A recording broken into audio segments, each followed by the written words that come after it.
Good afternoon and welcome back to the Coffeevaners. So right, yeah, it's going to be a bit of a generalised vlog this time round. There was a plan. The plan was, whilst Ali was away at Whitley Bay with her daughter and grandchildren, the plan was that I would clean the caravan out, get it all sorted and do a couple of little jobs. But the weather in County Durham is absolutely awful. It's just windy, it's drizzly, it's cold, it's a day to be sat in the house, to be honest. So that's what I've decided to do. I've done a bit of cleaning. I've got the grass out and a few generalised bits done, but not what I wanted to do. And after I'd kind of cleaned the van out, I planned to go over to the Caravan breakers because there was a few bits that I wanted to see if I could get hold of. But I give the breakers a call, asked them if they got the bits, and they said no, they hadn't. Yeah, so what I wanted was the Caravan. Bailey have done sort of a 99% job, and I don't think it was designed by a woman. And the reason I say that is, at the back of the van, at the side of the bed before you go into the bathroom, there's a full-length mirror, and above that mirror is an absolutely fantastic LED light. Now, where you have a mirror and an LED light, you need a plug socket, and there just isn't one. There isn't one anywhere in sight. Now, the Caravan's pretty good. It's got 6 240-volt sockets and a 12-volt socket, but there's no socket anywhere near the mirror. So the plan was to go and see if I could get a Bailey of the same age that was at the breakers and put a socket in that was absolutely identical to all the other sockets in the van, so it looked like it had always been there. But I'll have to keep searching for one of those. The other thing is, where they put the radio is a pretty decent position, and the radio has an auxiliary input. Now, for an auxiliary input, you need whatever you're plugging into it to have power. So it would have made sense to me for them to put a 12-volt power socket next to the radio, so you could have powered whatever you were going to use as your input, whether it be an MP3 player or a phone. But of course there isn't anything there either. So that's another job that I need to do. I need to put a 12-volt or a USB socket next to the radio so I can power whatever I'm using for the auxiliary input to the radio. And so that was kind of today's jobs, which haven't been done. But I want a little bit of help if you could, because something that we noticed while we've been away is that no matter how hard you try, you drag whatever's on the hard stand in the grass around into the Caravan because the weather's been so bad we haven't had the awning up. So being as this was our first trip, we were kind of taking our shoes off just inside the door, but it was still spreading bits all over the Caravan.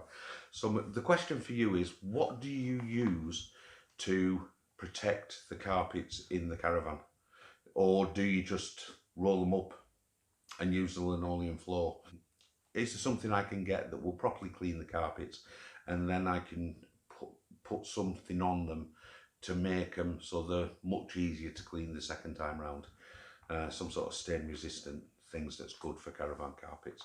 So that's if you could leave us down in the comments there, that would be really appreciated. It'd give us some ideas of what we can do to keep them as good a condition as we can.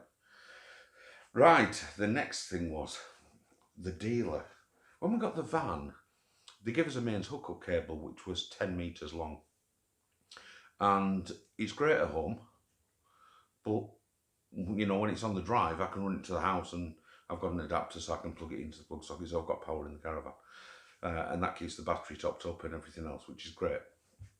The problem is when we go away, a 10-metre length of cable is just not going to be long enough. This last trip we went on, we got quite a good pitch, and I just about reached from the pole to the inlet on the Caravan. So I put a little thing out on Twitter earlier today, and all the replies come back and said you need a 25-metre cable.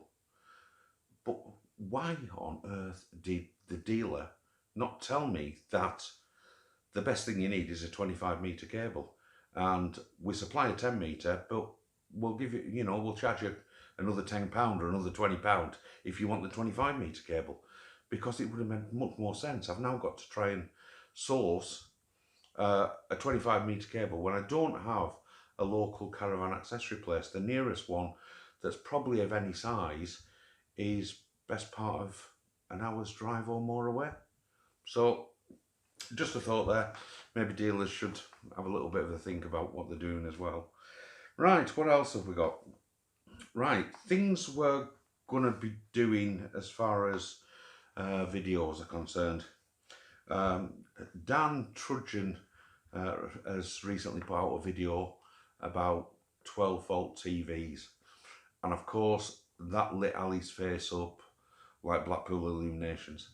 She wanted a 12-volt TV, and yes, she's gone out and bought a 12-volt TV because she's a telly addict and she can't live at night without one. So I'm going to do a bit of a review on the 12-volt TV we bought, purely because she is absolutely over the moon with it. So they are, Dan, you've done our last proud, if nothing else. The second thing is the YouTube videos are produced on a certain amount of equipment, and I've never had sort of top of the range gear. In fact, I've tended to use fairly, I won't say totally cheap stuff, but fairly cheap stuff that I've got off Amazon, and I've built stuff up over the last, I don't know, 4 or 5 years, because I've done different sort of videos, but nothing for YouTube.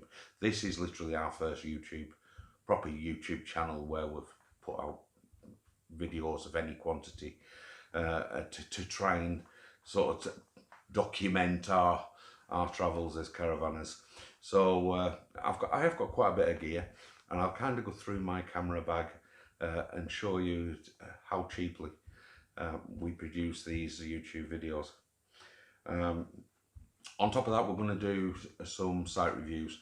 The plan is between now and Christmas, we're going to try and get away at least 3, possibly 4 times between now and Christmas. Work dependent. It's kind of all up in the air at the moment, because both Ali and I work at Durham University. And whilst Ali works in the departments on the academic side, I work in the colleges, which is on the residential side. And we really don't know how things are going to pan out over the next few months as students start returning, and everything's kind of up in the air. Processes are being put in place. So we're hoping we'll get away 3 or 4 times. We may be lucky and get away a few more, who knows. So we'll do some site reviews. Last but not least is we really want to try and keep our caravanning for the remainder of this year within maybe an hour or 2 of where we live in County Durham. We are looking for sites in North Yorkshire, the Yorkshire Dales and Northumberland. So if you've got any suggestions of CL sites or other sites that you've been to, you can recommend. Really, we are not bothered whether it's just a grass pitch, so long as it has hook-up electrics and a toilet block and showers. And that's really our only stipulation for a site. So if you've got any ideas, or you've been to some places and you can really recommend them, drop us a little comment down below. Be really appreciated. Other than that, I've not got a great deal else to say for this vlog, other than if you like the channel, give us a like, click subscribe and the bell so you get to know when we put other stuff on. And in the meantime, I hope you're having a great bank holiday weekend. Take care out there. It's a bit of a windy one, especially in this part of the country, and I'll catch up with you later. Ta-da.